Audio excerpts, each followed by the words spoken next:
videos, and it was like my dream. I wanted to be a YouTuber. And I was kind of like at a crossroads, you know, because I wasn't like super young. I was like 24. And it takes about 4 to 6 years to like succeed on YouTube, like to like actually start popping off. So I had to like do the equation in my head. I'm like, do I double down and become a video game YouTuber, or do I, do something else? And I pivoted to Bitcoin, and accidentally, I started essentially the first year of Bitcoin only media, where it was really starting off in 2020. But it led me to a couple of realizations. And the realizations started to hit me and my co-host very quickly. Of course, my co-host's name is Optimus Fields, Opti. And what we started realizing is, more often than not, we were more accurate than the legacy media, which was very strange. I have no journalistic background, like no formal training. I don't come from that world. I was just a kid with a dream that wanted to start a YouTube channel. I was like, wait a second, what's going on here? Why am I more accurate than the media? And that led me down a very, very, very deep rabbit hole. And essentially, what has facilitated this is the internet. The internet essentially has awoken the world, awoken the planet to an alternative reality that I would say, if you watch legacy media, you live in a different world than if you watch independent media. They're completely different worlds. And I'll give you guys a really powerful quote that when I heard it for the first time, it really, really resonated with me, that perfectly embodies the topic, the great disintermediation. And I can't take credit for this quote, but the quote goes something along the lines of this. If social media existed in 2001, the war in Iraq would have never happened. That gives me chills saying that.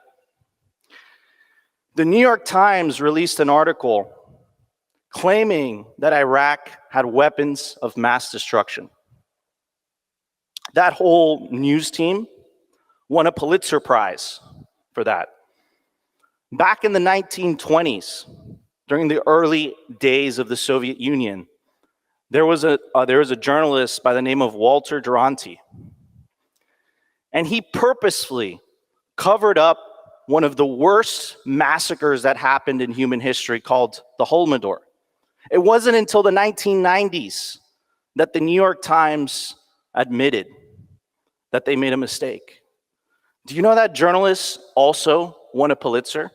You know that Pulitzer has still not been taken away from him. He still has it. It's insane. We live in an upside down world.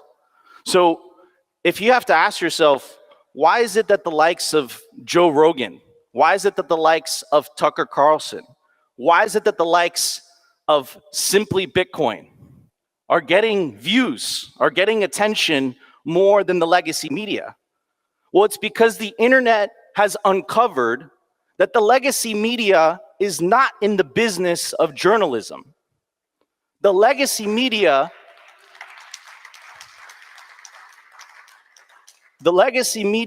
is in the business of propaganda. And that has never been more clear than what happened during the pandemic. They doctored videos. The US government put pressure on social media companies to censor the free speech of American citizens that are protected by the First Amendment. Governments were not prepared for mass-scale peer-to-peer communication that the internet has enabled. The legacy media got disintermediated in real time before our eyes for everyone to see. Governments were not ready. They didn't know how to react. The Biden administration tried to launch the so-called Ministry of Truth. Do you guys remember that? The lady with the crazy eyes? Thank God that was shut down. They tried to stop it. But the thing is, you can't really stop the truth. Can't really compete with the truth, right? So it's a very interesting time. And what I say very often is we have to understand what's happening. This is narrative trench warfare on the battlegrounds of the internet. And we are all involved. Every tweet, every meme, every video are metaphorical bullets and artillery shells to win over the hearts and minds of individuals and really wake them up to this new reality, to the reality of truth. Remember, fiat is based on coercion. Fiat is based on theft. It needs lies in order to function. We have the truth on our side, and we have the home field advantage because we're all internet natives, I would say, in this room. So that was the disintermediation of information, and we won that, and it was great. We reached a critical mass where a bigger portion of society started to consume their news from social media and independent media rather than the legacy media. And the world has completely changed since then. What I want you guys to prepare yourself for, because this is what we are inevitably headed towards. And remember, with all this happy talk of the ETFs and SBR and all this stuff, you guys have to remember what the goal here is. The separation of money and state. And you can only do that by taking self-custody and in the process reclaiming back your sovereignty. We went over the hill of the disintermediation of information and state, and we're on the verge of going up the hill of the disintermediation of money and state.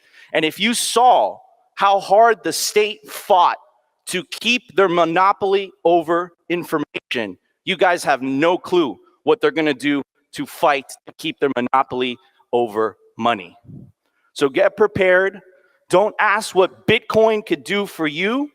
Ask what you can do for Bitcoin.